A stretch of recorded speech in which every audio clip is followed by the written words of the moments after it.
Greetings, listeners, to Thrice, a horror movie podcast brought to you by Sinister Siblings, where we review a horror movie not once, not twice, but thrice.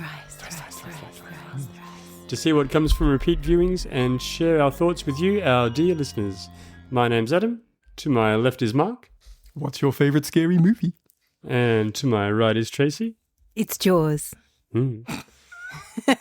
Yes. Yes. This episode, we're going to play a little game. I'm going to ask you one question. Yes. If you get it wrong, I get to stab It you. was Jason. What movie are we doing? We're doing Scream 7. We're doing Scream 7. Wait, there's a Scream 7? There's a Seven? Scream 7. Wow. Yes. Dun dun. Dun dun. Alrighty. So if you haven't joined us on the podcast before, and we hope you have, but if it's your first time, welcome. The way this works is the first episode we do is based off our own initial viewings. So what we might have picked up from the trailer and what we've seen, we've actually just come from the cinema after watching this. So you're getting fresh, Yes, you are. organic, straight from the source. You can smell it. You can. It's like freshly mowed grass. It is. It's beautiful in its way. Hey, thanks for the sniffing, Trace.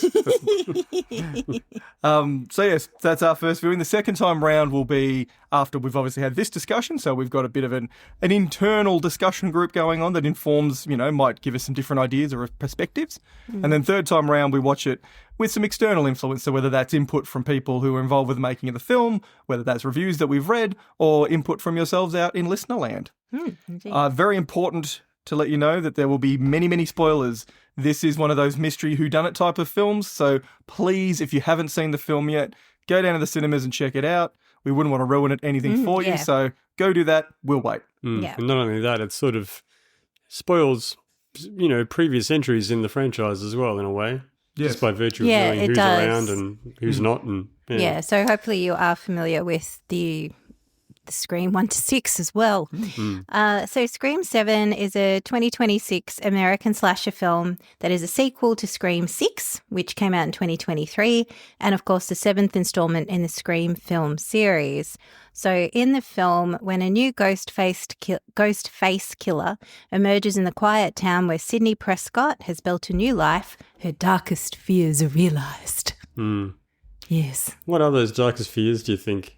I think the darkest fears was that her daughter Tatum was going to become involved in all of the trauma of Ghostface and the fallout from all of We that. love a trauma film these days. It's something directors are hot for, isn't it? It is indeed.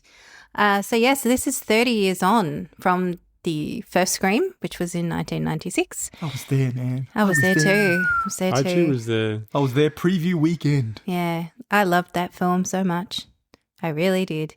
And it's referenced a few times. 1996 really does come up a few times throughout this film. And it sort of wears that on its sleeve, the fact that it's a nostalgia trip, the fact that we're looking back at where it all began, the fact that 1996, it opens on Stu's house where the final party went down and where the killers were unmasked back in 1996. So it really sort of positions itself as, that nostalgia piece. If you were around at that time, or if, in fact, you've just watched the films. With the actors, like a lot of the recurring characters and the music as well. It has recurring songs. And Yeah. No, it was, it was quite enjoyable. So basically it opens, of course, as most slashers do, with your miscellaneous kills just to set the scene and sometimes to kickstart the storyline, which this one serves to do.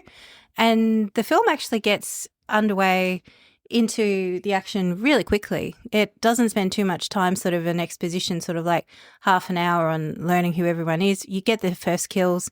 Sidney, that's in Woodsboro, obviously, where it all began.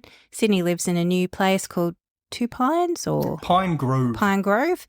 And within, by the end of that morning, she's received a phone call saying, there's been a killing out in Woodsboro and the killer could be where you are right now.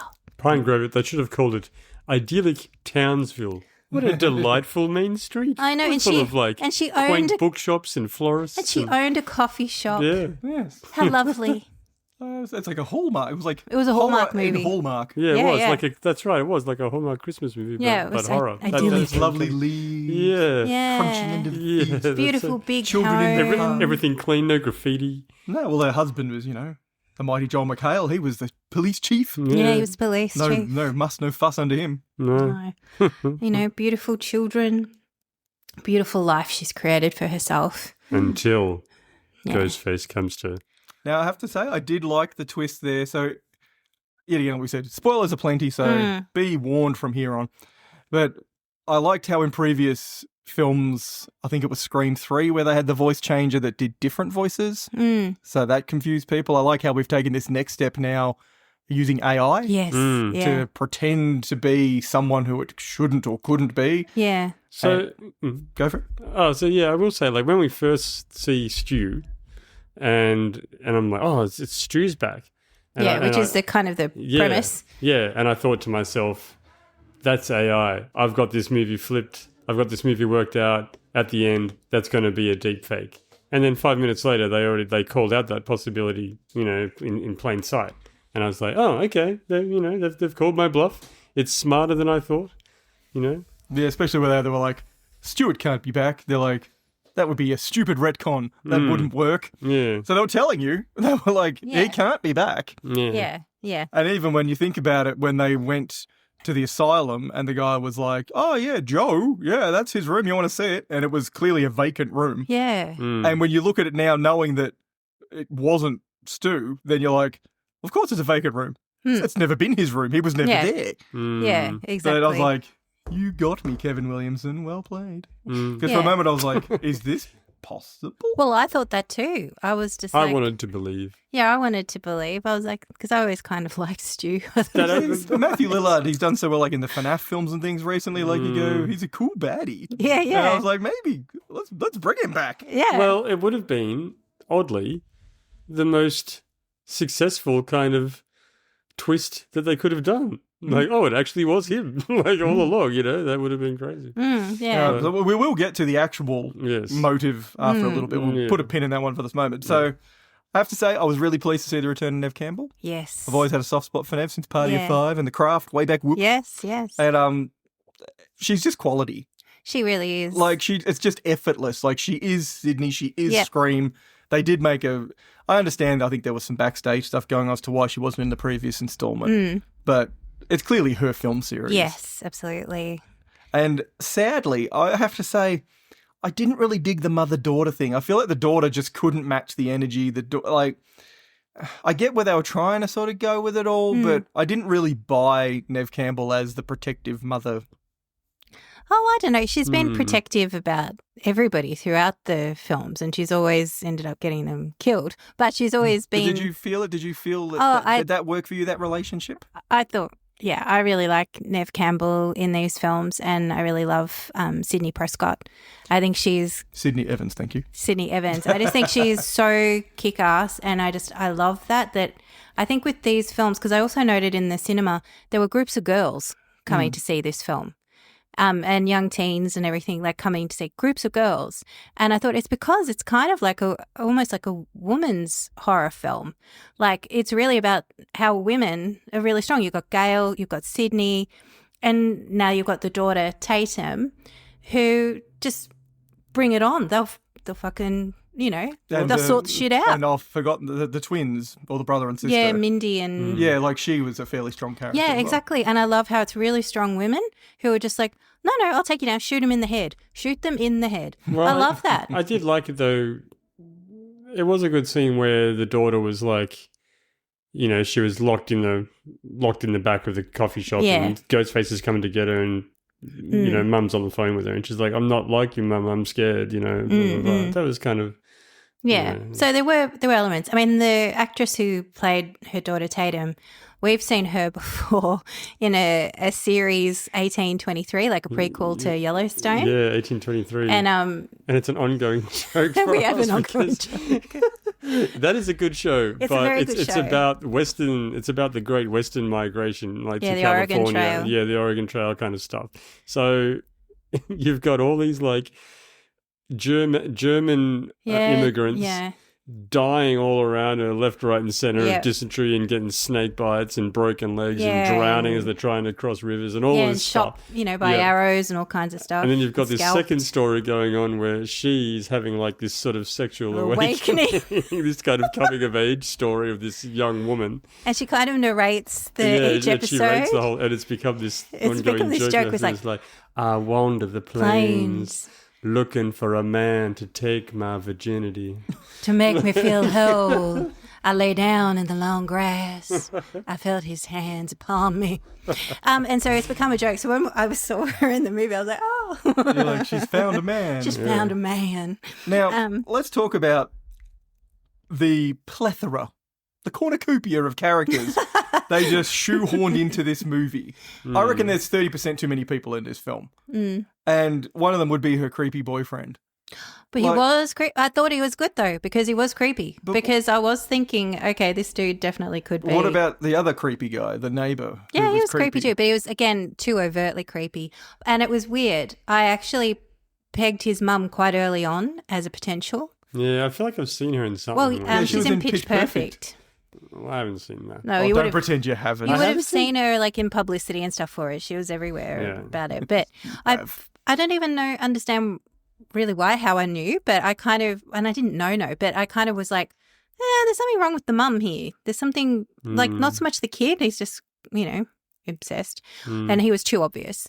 But the mum, I don't know, there was something about her which would be interesting to see in future viewings because there was just something about her. I just went, Well, because there was that little thread where Sidney talked about how Tatum, like Rose McGowan's character in the first film, that was the last time she had a friend she could trust. Yeah. And I guess that was sort of leaning to the fact that this next door neighbour was her friend that she was somewhat talking to. But yeah, that's a good one. But yeah, there just seemed to be too many people. Like, I know it's fan service, but we didn't need Gail. And we really didn't need the brother and sister from the previous film. But see, they're the legacy characters. That's why they were there. And that's why they didn't play a massive role either. Yeah. They were there just to thread it through because that's one of Scream's strengths is having the recurring characters. Which we had that with Nev. We didn't need anybody else. Oh, no, but you do. Gail rocking up with her own version of a ghost face mask on, just... Oh, there's no need to go there, Mark. I actually even said to Adam before, we're not going there. But it's too late. But anyway, no, I think they were relevant to have. It's a nod to the franchise. It's a nod to the fact that this particular franchise is very strong at having recurring characters. It's one of its strengths is having that characterization of these people who you see come back time. What do you think, again. Adam? Was Gail and company pointless? She's been in all of them. I think it's a staple of the Scream movies to have a bunch of colourful, entertaining sort of teens who may or may not just be there to get picked off. You know that a few of them are going to die. You just kind of take that on board with slasher movies. There's going to be some kind of body count. You need bodies to make that count. But I hadn't thought about it until you said, but it probably could have gone ahead without Gail, but not without the rest of them. You know? See, I think they could have done away with the two, like Randy's niece and nephew. I didn't need to see them again. But I think having Gail bob up was a good nod. She's been in all of them. She's been in every single one of them. So I think that's a great nod, particularly at this 30-year celebration. So using the whole AI thing with the little clip show they did towards the end, has every single character from the first film somewhat returned in a subsequent film in this series now? Yeah, I don't know. Because we had Billy last time round. Yeah. We had Stu this time round. Yeah. We've had Dewey pop up now. Yeah. We've had Randy in videos with the rules and things after he died. No Rose McGowan. No, Tatum's probably, actually, you're right, Tatum's probably the only one who hasn't popped up in some form. And it's funny, actually, when they were doing the deep fakes to taunt her, you would have thought they would have. So I wonder if Rose McGowan just didn't want to be part of it, perhaps. Yeah, maybe. Because it seemed a little bit slapdash. They sort of went, like they said, we're going to have Laurie Metcalf in here as like Billy's mum, but we won't have...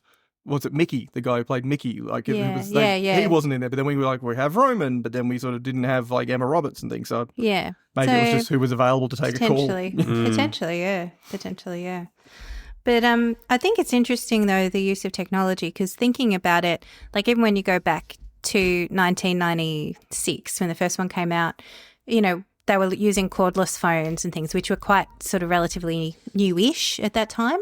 So, and I think throughout the franchise, Ghostface has always relied on technology, so it's kind of no surprise that now we've moved into AI and deep fake, because Ghostface has always relied on, the voice changes and, cordless phones, cell phones, the internet. It's kind of always been that way. So I think it was quite, sort of not expected, but not unsurprising that we've moved into AI with him being able to taunt and pop up on every screen throughout the house. And I guess that's the weirdo boyfriend with his laptop just conveniently going, oh, here's me making one. Yeah. So that actually was just like a red herring, wasn't But it? I think it was also maybe a little bit of a blunt thing from the filmmakers to go, see how easy it is. This high school kid just mocked it up on his laptop before he got smashed in the face with it. Yes. Yeah. I do kind of wish, and I guess full disclosure, I haven't seen all of the Scream movies, but I've seen 1, 2, and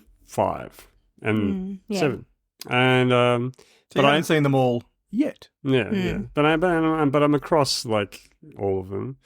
And as far as I can say, I would say I feel like other ones kind of have a more interesting, I don't know, they kind of have a more interesting approach to media. And a lot of them have this meta thing about being obsessed with the movies, and then they have comments about the fandom and fans being disappointed with the outcomes of the movies, and all these kinds of interesting kind of meta commentary on, making movies and watching movies. And I kind of feel like they could have done more with the AI thing. You can't double dip on that. They feel like they've covered that now. Yeah, I don't know. Who knows if there'll be another Scream. I think Scream 8 is in the works already. Oh, really? I believe so. But you're right with the AI thing. They could have actually expanded that. I know obviously they did the clip show, but outside of that, they could have had her have a phone call from somebody else, perhaps, like her husband. Yeah. Or somebody that maybe could have led things differently. Her daughter could have got a call from pretending to be Sidney or something. Yeah. You could have made deep fakes of Ghostface actually killing the daughter and, Sidney being, oh my God, or whatever. I don't know. Yeah, right. That's probably a little bit of a missed opportunity. Yeah, it is. Yeah, I don't know where that would have gone though. Just in regards, I guess, maybe to try and get people to certain locations or things like that. Yeah. Yeah. I mean, I guess he got them there regardless anyway, really. Yeah. Well, let's have a little bit of a chat about the killers. So there's a little bit of a twist in this one. As far as I know, this is the first time we've had a party of 3. Obviously, was it Scream 6 where we had the 2 killers at the start and then 2 different killers at the end? I think that was the New York one. Yeah. Yes. So open up for me, Trace.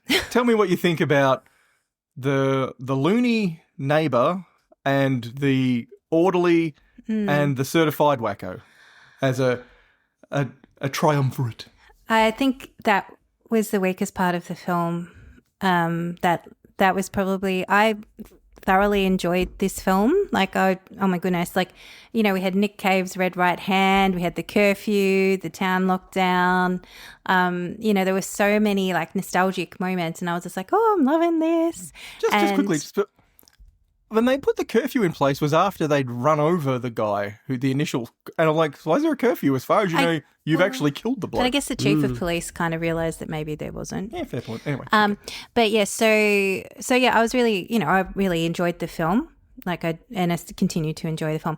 But yeah, I thought the killers were a very weak spot because, they made a point very early on. And I think it was maybe Mindy in the tavern as well was sort of saying, with this film, the point is nostalgia. We're going right back to the beginning. It's going to be somebody that you really know well, blah, blah, blah. And then it wasn't someone. It wasn't someone from her past. Yeah, it wasn't someone she really knew well. It wasn't someone she even trusted, as we just went over. So it was just, and the woman's story was just so flimsy. And I just felt, and of course. I guess it was a fake, I guess. Yeah, but we had that. No, I mean, when she told how she. So what her motives were. What was the motive? How did you read the motive? Well, the motive was, and by the way, the scene where it's being told is where they've got the daughter, taped to the chair outside, which I thought was a lovely throwback to the original film. But her motive was she read Sid's book, her autobiography of Out of Darkness or whatever it was, and that inspired her to leave her horrible husband, who she had left by killing him. And she felt very, very into it. And so she killed him.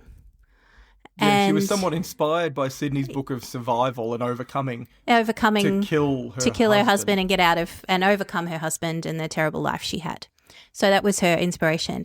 And then because after that... At which point we're saying she loves Sidney. She loves Sidney. Okay. But then Sidney let her down by disappearing from public life. She didn't release any more books. She wasn't doing interviews. She wasn't on TV.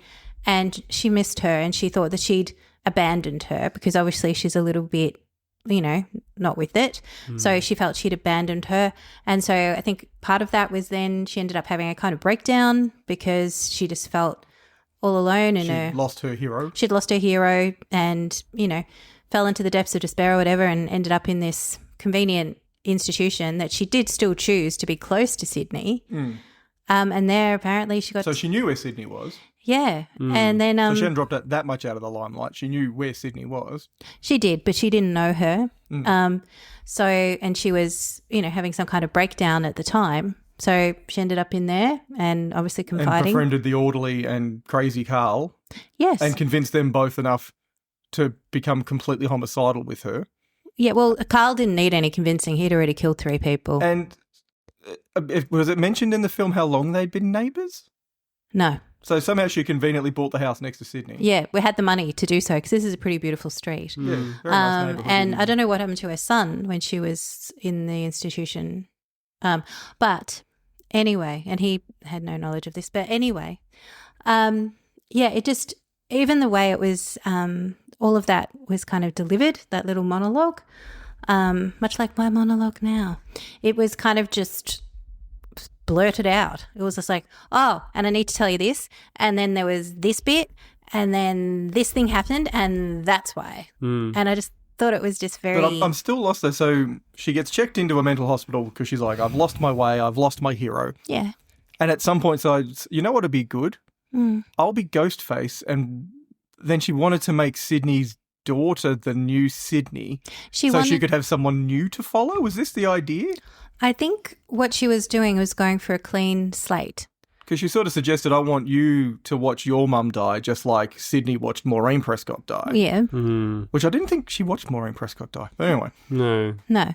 But I think it was basically she says, I'll have a clean slate now. I'm going to get rid of you and I'm going to start afresh. And, we can start the franchise again with your daughter being the new Sidney because she's the same age as you were 30 years ago. Let's restart it. Did it occur to her that would probably involve Tatum then having to kill her because that's...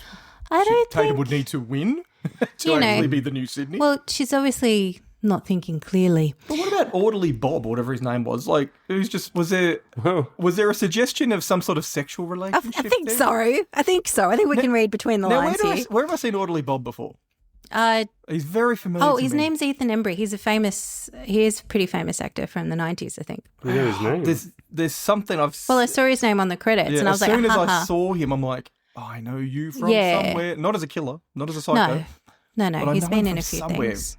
Yeah, he's been in a few things. It's driving me nuts. I'll look it up after this show. I think Fine Adam's looking it up right now. Quick squiz. Yes. But yeah, that I found The Killers, I didn't really buy any of it, really. No, it was let's be honest, it was woeful. Yeah, I didn't. Because I still can't even understand now what she was hoping would be if her plan had worked. So Crazy Neighbour Lady, if her plan had worked, what did tomorrow look like? So Sidney would be dead, and Tatum would be alive and surviving and writing inspirational books. Potentially. And then I don't know. Like, the problem is, dearest brother, we're dealing with a crazy lady. So who knows? But as the viewer, give me an explanation that I can go, I get you. Well, I think as the viewer, it would be nice to have that whole little bit rewritten a little bit to make it stronger. I don't think you're going to draw anything tangible and like something to anchor on and go, oh, yeah, now I get it. That's not going to happen. I guess, yeah. And when it revealed him, the orderly, I was like, who is that? I was like, oh, that's the orderly. I was just like, oh, okay. I felt like I was supposed to know, but I don't know. There's nothing worse than the reveal in a horror film when you go, who is that? It was like in Scream 3 when they revealed Roman and we went, who are you? Yeah. Now, 3 killers. I have a theory. It's a very early theory because, as we said, we watched this movie a couple of hours ago. Yeah. One of them is bad at their job. I don't know which one it is, but one of them is bad at their job. Because you go, one of them tried to kill Joel McHale and failed. Somehow had him wrapped up in plastic. Oh, Sidney's husband. Yeah. Somehow stabbed the chief, not enough to kill him. But certainly enough to kill most people. Yeah, so somebody didn't stab him properly. And then the neighbour's son, the true crime junkie, whoever stabbed him didn't stab him properly either because he just somehow survived. Whoever stabbed like Randy's niece and nephew, oh, you could tell immediately that wasn't a life-threatening wound. Even I could tell that. But you go, so one of them's not good because the other one's like the first kill in the movie starts with a knife going through someone's head. I would say that's the orderly that's not very good at it because he's only there for the sex. I'm thinking orderly Bob is a little bit shaky on the knife. Yeah, work. he's not passionate. You've got an actual, real life killer dude, the one who's killed 3 people. You've got, psychopathic lady over here who's we saw raring. Killer Carl do his stuff in the house there. He's like jamming through walls. Yeah, he was passionate. Kung fu flipping sort of stuff. Yeah. Like, he had passion. and given for that his he work. never knew this family, he was fully going for it. Yeah, he's just down for the kill. But I think it was orderly. DTK.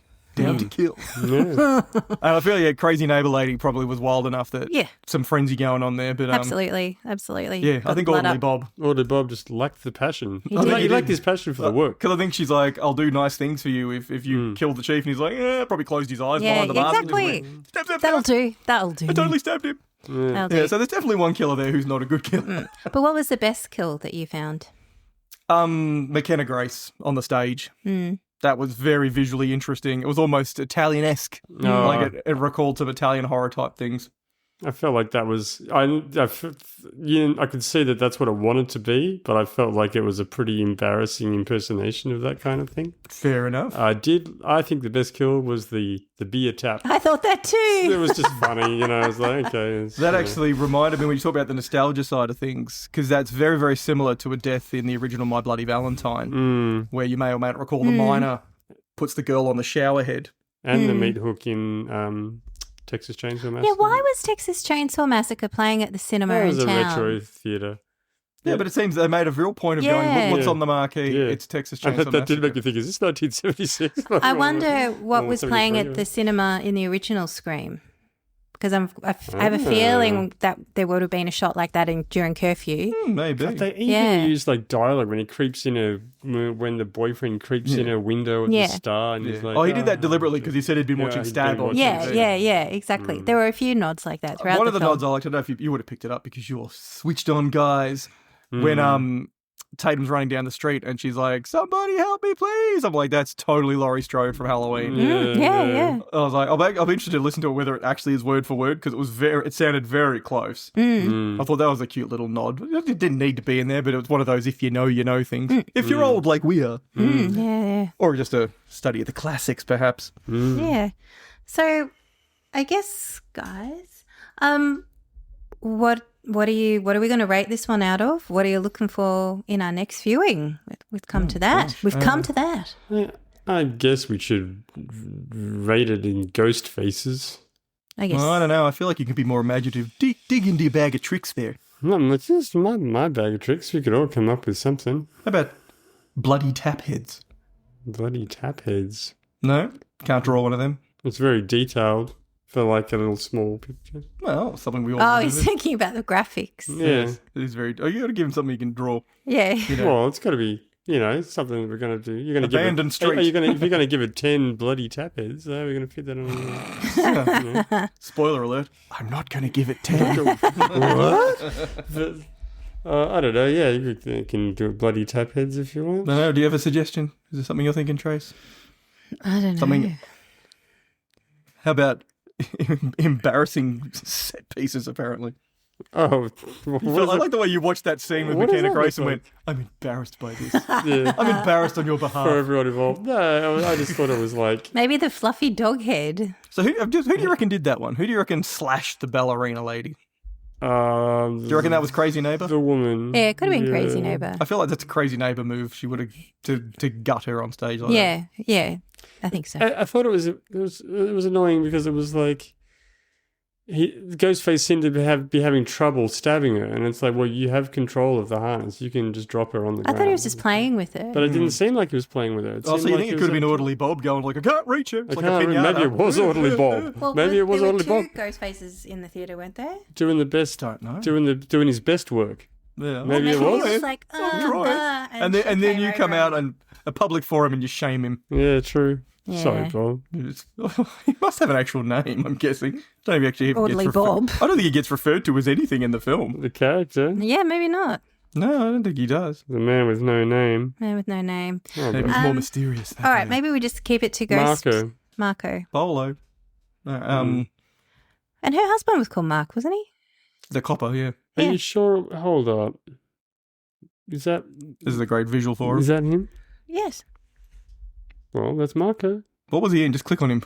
I did. There's a bunch of stuff that I haven't seen. Oh, God. Okay. So anyway, well, I suppose, yeah, I mean, we got to probably do it out of Ghostface mask, don't we? Yeah. I think so. Or, yeah, I mean. Let's keep it classic. Yes. Let's refer back to the first one. Keep it in the OG.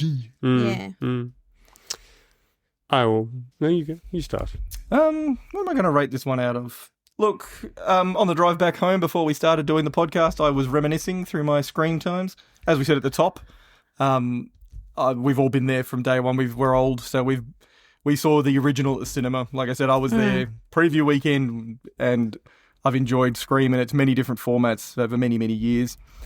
And look, there's a recency bias, which makes things a little bit tricky. However, I think the reveal at the end really shat the bed for this film a little bit for me, and it felt like a little bit like we're running out of characters left on the shelf, sort of thing. Like, so Nev was the strongest thing about the film. There really wasn't much else that was holding this film together, and I think in a lot of ways, had this film not been part of the Scream franchise and potentially had someone else in that lead role, this would be a pretty weak film, I think. I enjoy slasher films though, so that always gets about. So I feel right now that this could potentially be the lowest of the Scream films to date. I think I've enjoyed all the other ones probably more, but that's quite a high floor because these films are great. Long ramble being said, I'm going to go with... I'm hoping this will go up on repeated viewings, but I'm probably starting with a 5. Probably starting with a 5. It's the sort of film, if someone said, should I check it out? I'd say, hey, if you're a fan of the series, go and check it out. But if this is your entry point, there's definitely better films. Well, you wouldn't go see it. So, and from that, it's not strong enough to sort of stand on its own 2 feet. It does lean a lot on its predecessors, maybe more than some of the others have done. Apart from the embarrassing set piece that I enjoyed, I don't think there was too many real, apart from the beer tap one. Yeah, that was good. There was a lot, like that whole barroom massacre kind of thing was a little bit flat. So, you know, that's probably what I'm sitting at the moment. 5, with the hope that it will go up. What will you be looking for next time? Trying to unravel, I guess, any breadcrumbs that they might have put through the film that might have been clues to sort of see. Because now we know, as we said, I believe there's a lot of superfluous characters. So as we know, there's a lot of these people that play no role. They barely have a name. They don't even seem like they're Tatum's friends. There's just a random group of kids. Speaking of which, as a side note, how good are the people in Pine Grove? They're like, curfew, go home, and everybody's home. Yeah. There is nobody. No one's like, you ain't locking me down. There's no one, just a random, I'm walking a dog because to hell with you. Everyone's like, okay, we'll all sit home. Maybe it's a post-COVID thing. They're like, we'll be good. Yeah, exactly. But yeah, so knowing that there's really only 2 or 3 people that matter in this movie, I'll be able to, I think I'm really looking to hone in on those particular stories. And also, I guess, knowing that they have no connection to Sidney. There's no clues to be found in previous entries of this series. There's no links or throwbacks, which is unusual because a lot of the time they would. The most of a throwback you've got is literally they mention her book in an earlier movie. But yeah, so... And the Stab movies exist. You know, people have seen the Stab movies. So there's not too much, you know, so that's what I'm looking for, I guess, is I'm really going to look to see what the neighbour's up to. And that's, probably try and identify a little bit more what this motive is about. Yep, Adam? Well, I don't know. I mean, it's another Scream movie, I guess. I like the first one a lot. And I wouldn't say I'm a Scream fan, I guess. I don't love Ghostface. Like, there's a couple of them that I haven't even seen. But I do enjoy them. I feel like it basically had the sort of building blocks of a Scream movie, which is that kind of sassy, sort of teen-centric, well-produced, good time kind of horror movie. But didn't really bring anything new to the table. It's hard to look at it pragmatically because it is just sort of massaging the nostalgia gland the whole time. So would you say it's milking the gland? It is milking the nostalgia gland, and so I enjoyed that. Ew, who doesn't enjoy Who doesn't? gland We all milking? enjoy a good milking. Oh, God. But if we're talking like slashers, like To be fair, though, the gland has been reasonably well milked now. Can we hasn't it? stop talking about glands? But would you agree, though? Like, I don't know if there's... Well, let's use it... We'll call it a tube. Oh, my God. Is there much more nostalgia to squeeze out of the tube with this series? Look, I don't know. Let's let Adam finish his piece. it doesn't have any particularly like spectacular kills or anything in it. But yeah, anyway, I liked it fine. I'm going to give it 6 ghost faces. Mm-hmm. And what will you look for next time? I'm going to pin down who was killing who was responsible for each kind of kill. Yeah, whether it was Oh, yeah, try the and figure out neighbour who or was the who. orderly or the crazy Yeah, guy. that can often Well, I be a guess thing. we'll know who the crazy guy is. He died early on, I guess. Yeah, but you can start to pinpoint, well, if she's in the crowd, then it must be the other bloke who's doing the killing. Much like the original. Yeah, and perhaps I'll even try to come up with... Like, I guess I did call out the AI, sort of the concept and how it was a bit of a wasted opportunity. I guess maybe I'll try to come up with something that I think could have been done there. Yeah. Okay. All right. So for my piece, I would just like to share with everyone that Ethan Embry was in Empire Records. Classic movie from the mid-90s. Which character are you talking about here? The husband? No, the orderly The Bob. orderly. He was Ethan Embry. Who is he in Empire Records? He was like the kind of goofy young bloke. You'd know him. The sort of stoner kid. Oh, really? Sorry, Oh, wow. for those at home, I am now showing Adam a picture of Empire Yeah, Records. people used to call me him at school. Well, now you're orderly Bob. There you go. How times change. He doesn't look the same. No, he doesn't. No, Years have taken a toll, I guess so. but I'm sure he's a lovely man. The whole thing is he's been in so many films, and I've seen so many of these films, and yet I can't picture him in any of these films. I picture him, well, I remember him. I can make the connection from Empire Records. Because, say, for example, he was in Harold and Kumar. I don't remember him in Harold and Kumar. He was in Vacancy with the Kate Beckinsale one. Yeah. He was in Sweet Home Alabama. I think I remember him from Sweet Home Alabama. I haven't seen these movies. Yeah, He was in Disturbing Behaviour back in the late 90s. Oh, okay. And Can't Hardly Wait as well. Yeah, okay. Both in 98. Hmm. Yeah, There you I'd go. digress. All right. So what do I rate this film? Well, I think for me, as I said, I enjoyed it. I thought it was really fun. It was a great slasher film. Or Scream is good for being slasher film. It's a good one. I think there were a lot of characters, and so there were a lot of faces to remember. But I think also a lot of them were just there as just body count, so it didn't really bother me too much that I didn't get to know them and didn't know exactly who they were. I think for the nostalgia piece, it was great seeing Stu again. It was great having references back to the 1996 film, be it both visual and verbal. Nev Campbell is just amazing, and I loved the really, really good theme of strong women in horror and in film. I thought it was terrific. As we've talked about, the motive is flimsy. For why the crazy neighbour lady was doing what she was doing. So I think next time I'm going to just be looking for more hints and nods. If you've heard me on the podcast before, you know how I love to look into the little minutiae of what goes on in these films and find the little sort of hidden nuggets. So I'll be doing that. But I think it was a great, basically 30-year celebration of Scream, basically. So I don't think it's really designed to stand on its own. I think it was was riffing on the nostalgia big time. And of course they had to do a really abrupt swerve in terms of script and in terms of trajectory for this film.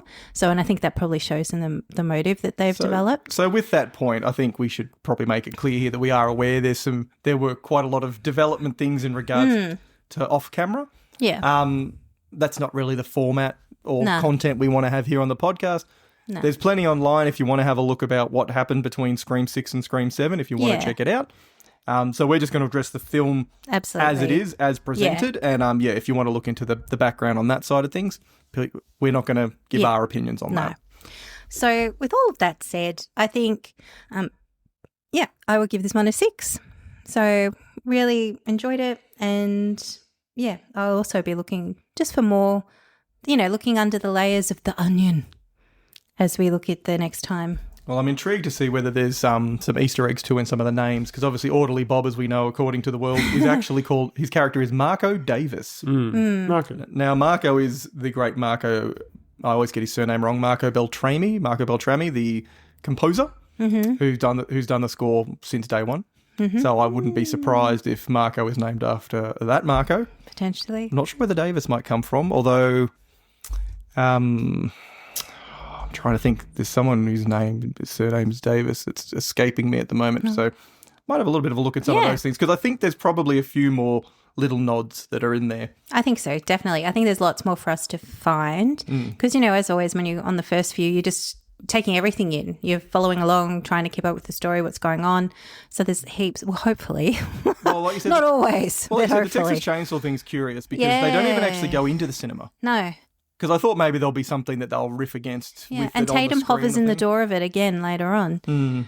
So there's something there. Because she's certainly not, it's not a Sally Hardesty kind of role she's playing there, so it's not that. There you go. There's something. I wonder if, looking back at the original, if there's something in that. But there you go. Indeed. There you go. Well, that's Scream 7. So this will be coming out to you hot off the press. So By the time you hear this, you hear this, it'll probably only been 24 hours since we watched the film. Indeed. And it'll still be in the cinemas ready for you to go and check out. But don't forget, we've just spoiled it for you. So. Oh, yes. So don't listen to this. Listen to this afterwards and let us know what you think. That would be great. And if you want to know more about what we get up to, follow us at Sinister Siblings on Facebook. And don't forget to hit subscribe wherever you get your podcast from. And give us a like, give us a review and share so more people can hear about what we get up to as well. Absolutely. Indeed. All right. That's it. Bye, everybody. Sleep well. Sleep well.